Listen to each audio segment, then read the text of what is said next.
ये पार्ट भी स्टार्ट होता है बिल्कुल उसी सीन से जहाँ पर दोनों टीम्स एक दूसरे के ऊपर अपनी पावर्स को रिलीज कर रहे थे। तभी डस्क नाइट किंग कैंग जिन किंग से कहता है, हम दोनों टीम्स की पावर्स बराबर हैं, तो हमारे लिए बेहतर होगा कि हम मिलकर इस टावर को एक्सप्लोर करें। और जहाँ तक मैं जानता हूँ तो इस टावर का कोर एरिया सिर्फ तभी ओपन हो सकता है जब 6 लोगों के पास एक एक की टोकन हो। मैंने सही कहा ना? डस्क नाइट किंग की ये बात सुनकर सीविका कहता है, तुम काफी कुछ जानते हो। इस पर अब डस्क नाइट किंग कहता है, अगर तुम मेरी इस बात पर एग्री नहीं होते तो हम यहाँ से कहीं दूर टेलीपोर्ट हो जाएंगे। क्या तुम हमें दोबारा से ढूंढना चाहते हो? अगर ऐसी बात है तो मुझे नहीं लगता कि तुम आसानी से हमें ढूंढ पाओगे। जब डस्क नाइट किंग ये बोल रहा था तो स्टार इल्यूजन किंग भी टेलीपोर्ट करने के लिए बिल्कुल तैयार हो चुकी थी। अब क्योंकि डस्क नाइट किंग के पास इस वक्त अपर हैंड है, इसलिए सीवी का भी थोड़ी देर के लिए सोचता और फिर पर्पल बेल किंग से पूछता है, तुम्हारा क्या ओपिनियन है? जो सुनकर पर्पल बेल किंग भी अब सोच में पड़ जाता और थोड़ी देर तक सोचने के बाद कैंग जिन किंग की तरफ देखता है, जिस पर वो भी उसे देखते हैं और फिर वो अपने मन में सोचते हुए कहता है, मुझे लगता है अगर वहां अंदर जाकर माहौल कियोटिक हो जाता है तो फिर इस सैक्रिफिशियल टावर में मौजूद ट्रेजर्स हमें आपस में सभी लोगों के बीच में डिवाइड नहीं करने पड़ेंगे। यानी कि वो सीधी सीधी ने धमकी दे रहा था कि वहां पर ट्रेजर्स मिलने के बाद जो कोई भी ज्यादा पावरफुल होगा सिर्फ वही सरवाइव कर पाएगा। इस पर वो दोनों टीम सब एग्री हो जाती हैं और अपने अपने टोकन्स को हाथ में लिए ये 6 के 6 लोग उस सैक्रिफिशियल टावर के अंदर इंटर होना शुरू कर देते हैं। और यहाँ हमें देखने को मिलता है कि इनके इस टावर के अंदर इंटर होते ही उस टावर का ए सिस्टम एक्टिवेट हो चुका था और वहाँ इन सभी लोगों की प्रेजेंस शो होने लगी थी। तभी इधर हम देखते हैं कि जब ये सभी लोग टावर के अंदर इंटर होकर आगे बढ़ रहे होते हैं तो तभी उन्हें वहां पर पड़े हुए यांजी कॉन्टिनेंट के लोगों की बहुत सारी डेड बॉडीज और स्केलेटन्स नजर आते हैं, जिन्हें देखते हुए फैंग टेलीकम्युनिकेशन के थ्रू स्टार इल्यूजन किंग से कहता है, इतनी सारी डेड बॉडीज। जिस पर स्टार इल्यूजन किंग भी टेलीकम्युनिकेशन के थ्रू ही लुबो फैंग को बताती है, पास्ट में यहाँ पर 4 पीक रेसिस के रूलर्स अपने सोल अटैक्स के साथ यांजी कॉन्टिनेंट में इंटर हुए थे। ये सैक्रिफिशियल टावर यहाँ के लोगों के लिए छुपने के लिए बेहतरीन जगह थी, लेकिन ये उन्हें सोल अटैक से नहीं बचा सका। इसीलिए वो लोग जो यांजी कॉन्टिनेंट से टाइम से बचकर नहीं भाग सके वो यहीं पर उन सोल अटैक्स की चपेट में आकर इंस्टेंटली मारे गए। तभी स्टार इल्यूजन किंग की बात के कंप्लीट होते साथ ही डस्क नाइट किंग उनसे कहते हैं, यहाँ पर मौजूद सभी लाशों में से किसी के ऊपर कोई भी वेपन नहीं है और ना ही स्पेस रिंग्स हैं, जिससे ये साफ पता चलता है कि इन लोगों ने सैक्रिफिशियल टावर के आउटर पार्ट्स को ऑलरेडी इन्वेस्टिगेट कर लिया है और यहाँ पर मौजूद सभी सामान को भी चुरा लिया है। इसी वजह से ये लोग इस जगह से हमसे ज्यादा फैमिलियर हैं, हमें और भी ज्यादा केयरफुल रहना होगा। यहाँ हम देख पाते हैं कि जब ये लोग आपस में बातें कर रहे थे तो पर्पल बेल किंग भी इनके ऊपर नजर रखे हुए था। ऐसे ही फिर ये लोग धीरे धीरे एक दूसरे के ऊपर नजर रखते साथ साथ इस सैक्रिफिशियल टावर के इनर एरिया में पहुंच जाते हैं। और इधर हमें देखने को मिलता है कि यहाँ पर 6 ऐसी जगहें हैं जहाँ पर हर एक पर्सन को एक एक टोकन लगाना होगा, फिर ही ये इनर एरिया ओपन हो पाएगा। इसीलिए अब ये सभी लोग 1 बाय 1 अपनी अपनी जगह पर जाते हुए अपने अपने टोकन्स को रख देते हैं। इसी के साथ डस्क नाइट किंग अपनी टीम के मेंबर से कहते हैं, इनर एरिया में इंटर होने के बाद कैंग जिन किंग को मुझ पर छोड़ देना, उसे मैं संभाल लूंगा और अगर यहाँ पर कोई भी खतरा हो तो फौरन से वापस टेलीपोर्ट हो जाना। इस पर स्टार इल्यूजन किंग भी उनसे कहती है,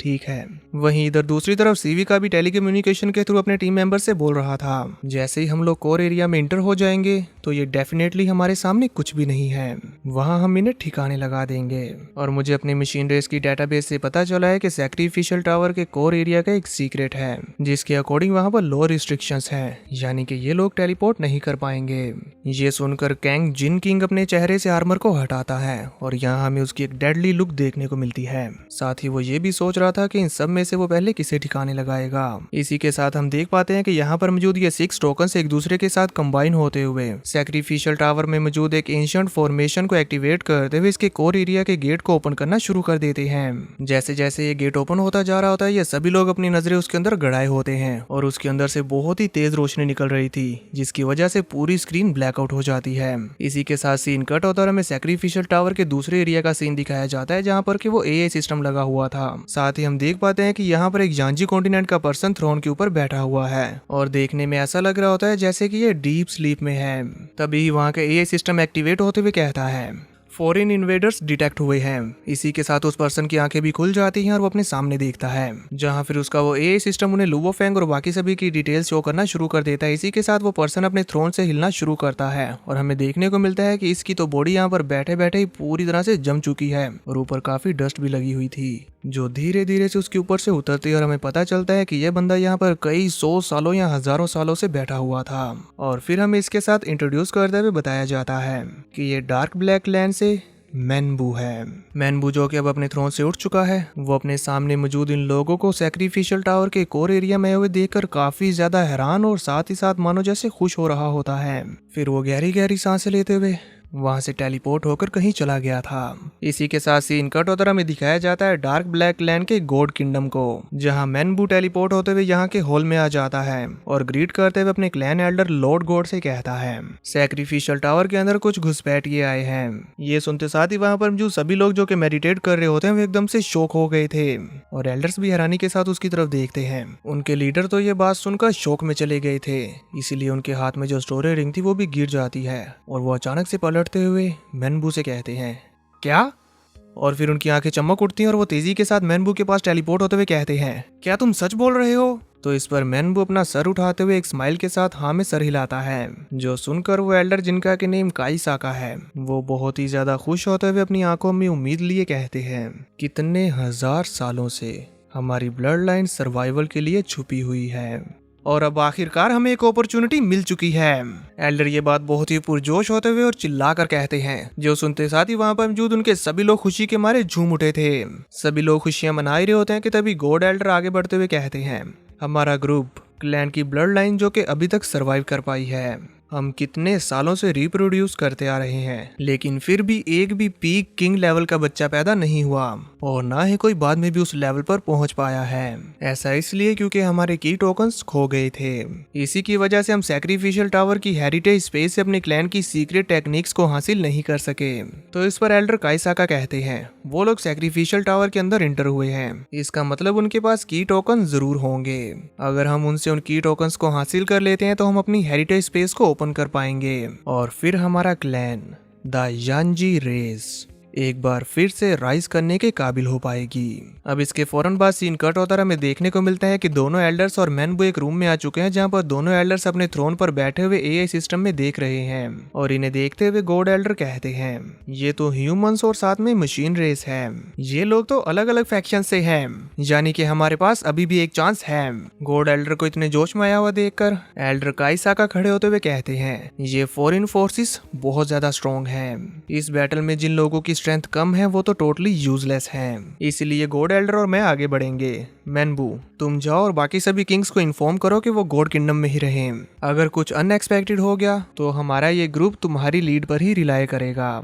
इस पर मैनबू कुछ कहने ही वाला था कि तभी एल्डर उसके कंधे पर हाथ रखते हुए कहते हैं हमारे ग्रुप को वापिस अपने घर पहुंचाने के लिए तुम्हें ये करना होगा। इस पर मैनबू अब कोई और चारा ना पाते हुए अपने सर को झुकाते हुए कहता है जी हाँ, ग्रुप के लिए। और फिर वो वहां से टेलीपोर्टेशन पोर्टल की तरफ आगे बढ़ते हुए जा रहा था कि तभी अचानक से रुककर पीछे पलटते हुए कहता है क्लैन एल्डर लॉर्ड गॉड आपको हर हाल में जिंदा वापस आना होगा। इस पर एल्डर काईसाका भी कहते हैं फिक्र मत करो, हम डेफिनेटली अपने क्लैन की सीक्रेट हेरिटेज टेक्निक्स को वापस लेकर आएंगे। इसी के साथ फिर मैनबू वहां से टेलीपोर्ट हो जाता है और अब फिर एल्डर गॉड और काईसाका अपने एआई के थ्रू लुओफेंग और बाकी सभी के ऊपर नजर रखने लगते हैं। तभी सीन कट हो जाता है और इधर हम लुओफेंग और बाकी सभी को देखते हैं जो कि कोर एरिया के अंदर चलते चलते एक ऐसी जगह पर आ जाते हैं जहाँ पर अब उनके सामने एक भूल भुलैया थी, जिसके अंदर जाकर अब इन लोगों को ट्रेजर रूम को ढूंढना है। पर इस भूल भुलैया के अंदर एंटर होने से पहले ये दोनों टीम से एक दूसरे के आमने सामने आकर एक दूसरे को ही देख रही होती है कि अब क्या करें। इसीलिए अब कुछ देर के लिए ये दोनों टीम से एक दूसरे के आमने सामने आते हुए एक दूसरे को ही देखे जा रही थी। तभी सीवी का कहता है दो टीम्स में बटकर पहले अलग अलग होकर ट्रेजर्स को ढूंढते हैं। तो इस पर फौरन से कैंग जिन किंग तेजी के साथ उस भूल भुलैया के अंदर जाने लगता है, तो डस्क नाइट किंग भी उसका पीछा करते हुए उसके साथ फाइट करने लग गया था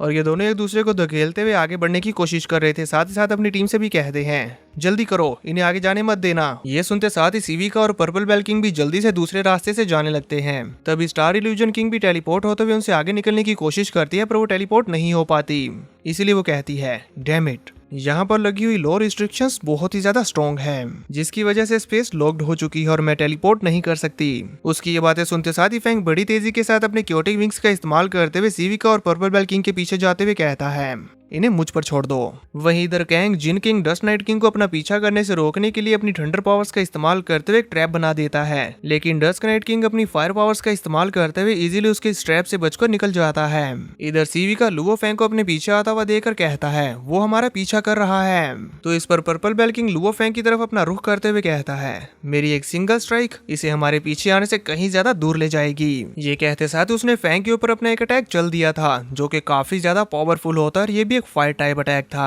इस अटैक को अपनी तरफ आता हुआ देखकर लुओ फैंग अपनी लाइटनिंग पावर्स को एक्टिवेट करता है। इसी के साथ अपनी लाइटनिंग पावर्स और क्योटिक विंग्स का इस्तेमाल करते हुए Fang easily purple bell king के इस अटैक के अंदर से होता हुआ टेलीपोर्ट होकर निकल गया था। और यहाँ क्योंकि फैंग की स्पीड बहुत ही ज्यादा फास्ट हो चुकी थी इसीलिए वो ब्लैक यूनिवर्स के अंदर से होते हुए इस अटैक के अंदर से बाहर निकल गया था। और इस इतनी ज्यादा फास्ट स्पीड की वजह से ही वो सीवी का और पर्पल बेल किंग दोनों को ही क्रॉस करते हुए उस बुलबुलैया में आगे बढ़ गया था। और यहाँ ये देखकर इन दोनों के होश उड़ गए थे, पर इनकी स्पीड इतनी ज्यादा नहीं थी कि ये फैंग के साथ कैचअप कर पाए। फैंग बड़ी तेजी के साथ मुस्कुराते हुए इनके पास से निकलकर आगे बढ़ गया था, जो देखकर सीवी का उसका पीछा करने की कोशिश करते हुए कहता है डैम इट। इसी के साथ फिर ये उस भूलभुलैया में आगे बढ़ गए थे जहाँ ये सभी अलग अलग डायरेक्शंस में जाने लगते हैं और यहाँ एक दूसरे को ढूंढ पाना बेहद ही मुश्किल है। तभी थोड़ी देर के बाद हम देख पाते हैं कि फैंग इसी तेज स्पीड के साथ जा रहा होता है कि तभी उसे एहसास होता है कि पीछे एक डोर ओपन है। इसलिए वो रुक कर तेजी के साथ पीछे आकर देखता है और उसे पता चलता है कि ये तो एक ट्रेजर रूम हो सकता है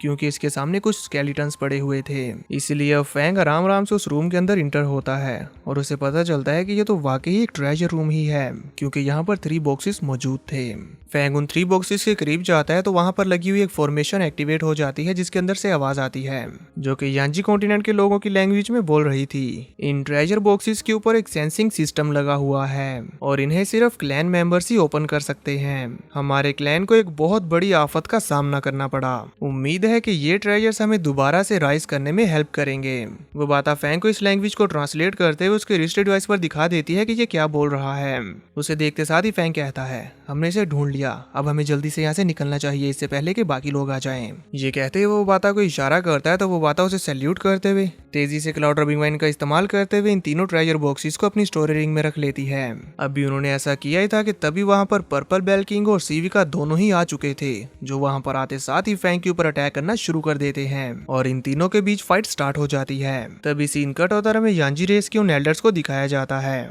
जहाँ एल्डर गॉड एल्डर काइसाका से कहते हैं पास्ट में अगर हम इमीडिएटली तुम्हारे गॉड किंगडम में टेलीपोर्ट नहीं हुए होते तो हम भी उसी वक्त इनके हाथों मारे जाते। और फिर वो अपने दांत पीसते हुए कहते हैं मैं वाकई इन सभी फॉरेन रेसिस को मारना चाहता हूँ। इस पर एल्डर काइसाका आगे बढ़ते हुए उससे कहते हैं हमारी सबसे बड़ी एडवांटेज है कि वो लोग नहीं जानते कि हम अभी भी यहाँ पर मौजूद हैं। हमें खुद को लास्ट मोमेंट तक एक्सपोज नहीं करना है, बस उनको एक दूसरे को जान से मारने तक का वेट करो। इसी के साथ सीन कट हो जाता और इधर हमें दिखाया जाता है कि कैंग जिन किंग को सीवी का आवाज देते हुए कहता है यांग ने ट्रेजर्स को हासिल कर लिया है। ये सुनते ही कैंग जिन किंग का दिमाग खराब हो जाता है और वो अपने पीछे आ रहे डस्क नाइट किंग को अवॉइड करते हुए तेजी के साथ सीविका की लोकेशन की तरफ बढ़ने लगते हैं। तो इससे डस्क नाइट किंग को भी अंदाजा हो जाता है कि अभी अभी यहाँ पर क्या हुआ, इसलिए वो भी फौरन से कैंग जिन किंग का पीछा करने लग गए थे। वहीं इधर purple bell king Luo Fang से कहते हैं वो ट्रेजर मेरे हवाले कर दो, पर फैंग ऐसा नहीं करता और अपनी क्लाउड रबिंग वाइन से उनके ऊपर अटैक करवाने लगता है, जिस पर पर्पल बेल किंग भी अपने ब्लड डेविल फ्लावर को बाहर निकालते हुए फैंग के ऊपर अटैक करवाने लगते हैं।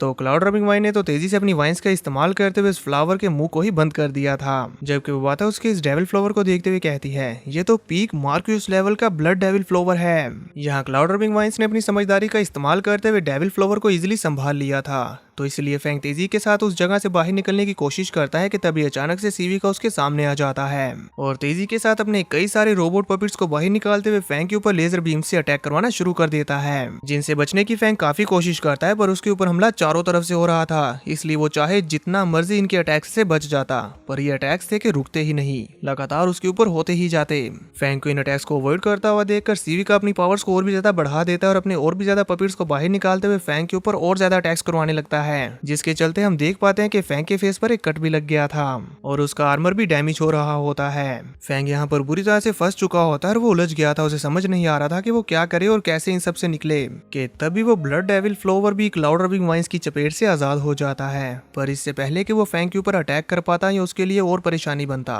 तभी वहां पर अपीयर हो जाती है स्टार इल्यूजन किंग, जो अपने एक ट्रेजर का इस्तेमाल करते हुए पोर्टल्स ओपन करके लुओ फैंग को टेलीपोर्ट करवा कर ले जाती है। तो सीवी का और पर्पल बेल किंग भी तेजी तेजी के साथ फिर से उनका पीछा करने लग गए थे। तभी अचानक से एक बार फिर से स्टार इल्यूजन किंग उनके रास्ते में आते हुए अपने ट्रेजर का इस्तेमाल करते हुए एक बड़ा सा पोर्टल ओपन कर देती है और ये पोर्टल सिविका और पर्पल बेल किंग को अपने अंदर खींचने लग गया था। तो ये अपनी पावर्स का इस्तेमाल करते हुए खुद को बचाने लगते हैं और स्टार इल्यूजन किंग वहां से जाते हुए कहती है, अब ये हुआ ना 2 अगेंस्ट 2। ये कहने के फौरन बाद ही वो भी तेजी के साथ उस भूल भुलैया में आगे बढ़ जाती है और उनका पीछा कर पाना सिविका और पर्पल बेल के लिए इम्पॉसिबल हो गया था। लुबो फेंग और स्टार इल्यूजन किंग को इस तरह से अपने हाथों से बचकर निकला हुआ देखकर सिविका बहुत ही ज्यादा गुस्से में आते हुए कहता है, तुम्हारी हिम्मत भी कैसे हुई मुझसे चीजों को छीनने की, अब तुम्हें इसकी कीमत अपनी जान से चुकानी होगी। ये कहते हुए सिविका ने अपने स्टोरेज स्पेस का इस्तेमाल करते हुए बहुत सारे रोबोट पपेट्स को इस भूल भुलैया में हर तरफ बिछा दिया था और जैसे ही उसे लुबो फेंग और स्टार इल्यूजन किंग एक जगह पर इकट्ठे नजर आते हैं, वो अपने रोबोट पपेट से एक बहुत ही ज्यादा powerful combine energy beam attack create करवाने लगता है, जो कि कुछ ही मिली सेकंड्स में क्रिएट हो चुका था और वो फौरन से लुबो फेंग और स्टार इल्यूजन किंग के ऊपर चल देता है, जिससे ये लोग बड़ी ही मुश्किल से बचते हैं। पर फिर भी इसका इम्पैक्ट काफी ज्यादा था, इसीलिए फेंग अपने क्योटिक विंग्स का इस्तेमाल करते हुए स्टार इल्यूजन किंग की जान को बचाता है। अब ये इस हमले की चपेट में आने के बाद खुद को संभाल ही रहे होते हैं कि तभी दूसरी तरफ से पर्पल बेल किंग और सिविका दोनों ही अपीयर हो गए थे और वो भी अपने अटैक्स को रेडी करते हुए एक साथ लुबो फेंग के ऊपर थ्रो करने लगते हैं और वहीं इधर उनके वो रोबोट पपेट्स वो भी फिर से अपने सेम कंबाइन एनर्जी अटैक से इनके ऊपर अटैक करने लगते हैं। तो इस पर लुबो फेंग और स्टार इल्यूजन किंग एक साथ मिलकर दोनों तरफ से हो रहे इन हमलों को संभालने लगते हैं, जहां एक तरफ से तो फेंग अपने बीस्ट गोड वेपन का इस्तेमाल करते हुए स्टार इल्यूजन किंग और पर्पल बेल किंग के अटैक्स को रोकता है, वहीं दूसरी तरफ स्टार इल्यूजन किंग अपने स्ट्रेजर का इस्तेमाल करते हुए पोर्टल्स बनाकर इन रोबोट पपेट्स की तरफ से आ रहे अटैक को स्पेस में थ्रो करवा देती है। वहीं इधर फेंग फौरन से उन दोनों के अटैक को रोकने के बाद अपनी 9 लाइटिंग स्वॉर्ड का इस्तेमाल करते हुए सिविका के ऊपर एक बहुत ही ज्यादा पावरफुल स्प्लैश अटैक करता है, जिससे वो नहीं बच पाता और हिट होकर दीवार के साथ जा लगता है।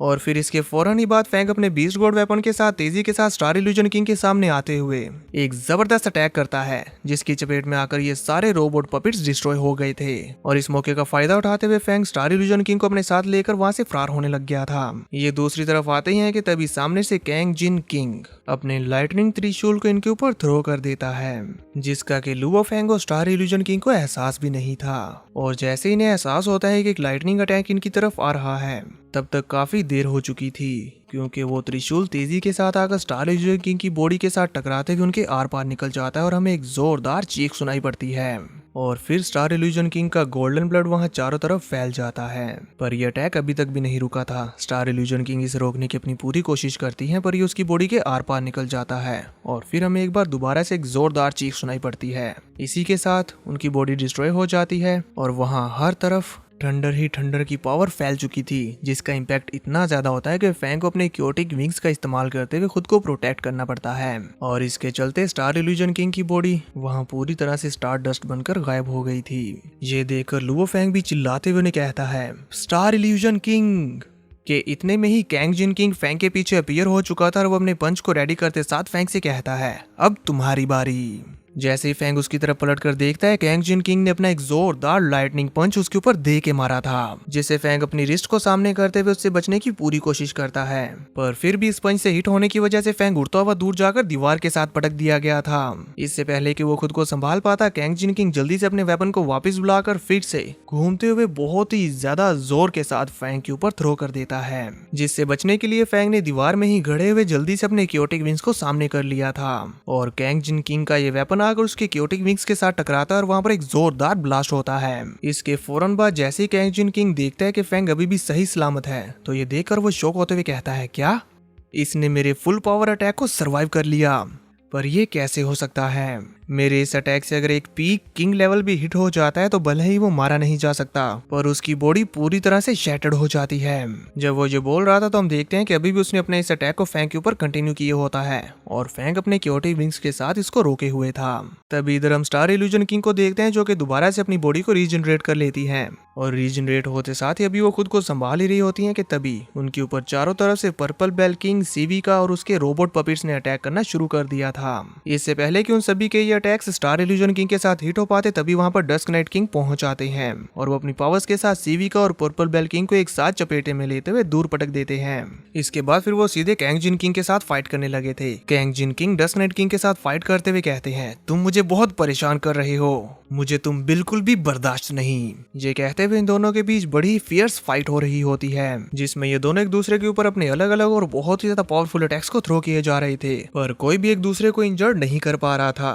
तभी डस्क नाइट किंग इसमें अपनी सिस्टर की हेल्प लेने लगते हैं और स्टार इल्यूजन किंग भी बड़ी तेजी के साथ फाइट में ज्वाइन होते हुए अपने ब्रदर को टेलीपोर्ट करवा देती है। और यहाँ एक बार फिर से अपनी सिस्टर की टेलीपोर्टेशन पावर का फायदा उठाते हुए डस्क नाइट किंग अपनी पावर्स के साथ कैंग जिन किंग के ऊपर भारी पड़ने लग गया था और ये दोनों ब्रदर एंड सिस्टर मिलकर कैंग जिन किंग को ठिकाने लगाने लगते हैं, जहां वो बुरी तरह से पीट रहा था। इससे पहले कि वो उसकी अच्छी तरह से खातिरदारी कर पाते, तभी वहां पर सीविका और पर्पल बेल किंग एक बार दोबारा से फाइट को ज्वाइन कर लेते हैं, जिसकी वजह से स्टार इल्यूजन किंग उन्हें संभालने लगती है कि तभी फैंग भी खुद को संभालते हुए इस फाइट को ज्वाइन कर लेता है और तेजी से सीविका के ऊपर हमला करने लग गया था। यहाँ स्टार इल्यूजन किंग और लुबो फैंग मिलकर सीविका, पर्पल बेल किंग और उसके रोबोट पपिट्स को ठिकाने लगा देते हैं। तभी डस्क नाइट किंग इन दोनों से कहते हैं, मैं कैंग जिन किंग को रोक कर रखता हूँ, तुम लोग पहले जाओ। जो सुनते साथ ही वो दोनों हाँ में सर हिलाते हुए तेजी के साथ वहां से निकल गए थे। देखेंगे नेक्स्ट एपिसोड में कि क्या ये लोग यहाँ से जिंदा बचकर जा पाएंगे।